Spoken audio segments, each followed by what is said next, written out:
Hey guys, welcome back to our Lakshmi Law Vlogs. 12th of April 2025 யூகேல ஒரு emergency லா வந்து pass பண்ணியிருக்காங்க. என்ன லா அண்ட் அந்த லானால என்ன மாதிரி இம்பாக்ட் இருக்கும் அப்படின்னு சொல்லிட்டு இந்த ஷார்ட்ஸ்ல சொல்றேன், பார்த்து தெரிஞ்சுக்கோங்க.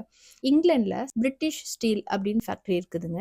இப்போ இந்த இண்டஸ்ட்ரியை வந்து க்ளோஸ் பண்ணிடலாம் அப்படின்னு சொல்லி ஒரு ஹெவி ஃபைனான்ஷியல் லாஸ் ரீசன்ஸ்னால வந்து டிசைட் பண்ணியிருக்காங்க. இப்போ இந்த இண்டஸ்ட்ரியை மூடுனா 2700 பேர் வேலையை இழப்பாங்க. யூகே கவர்மெண்ட் உள்ள தலையிட்டு இல்ல நீங்க லாஸ்ல போனாலும் இந்த கம்பெனி மூடக்கூடாது அப்படின்னு கிட்டத்தட்ட ஒரு ஃபோர்ஸ் பண்ற அளவுக்கு ஒரு ஆக்டை பாஸ் பண்ணி க்ளோஸ் பண்றதை ஸ்டாப் பண்ணிட்டாங்க. இந்த இன்ஃபர்மேஷனை வந்து எதுக்காக நான் ஷேர் பண்றேன் அப்படின்னா, இப்போ நீங்க ஸ்டீல், ஆட்டோமோட்டிவ் அண்ட் கன்ஸ்ட்ரக்ஷன் இண்டஸ்ட்ரியை சேர்ந்தவங்களா இருந்து ஸ்கில்டு ஒர்க்கர் விசாவோ இல்லை ஒரு செல்ஃப் ஸ்பான்சர்ஷிப் ரூட்டோ யூகேல நீங்க அப்ளை பண்றீங்க அப்படின்னா இது வந்து ஒரு பாசிட்டிவ் சைன். பிகாஸ் நீங்க இந்த டெசிஷன் மூலமா யூகே இந்த மாதிரி இண்டஸ்ட்ரீஸ்ல எந்த அளவுக்கு சீரியஸா இருக்காங்க அப்படின்னு தெரிஞ்சுக்கலாம்.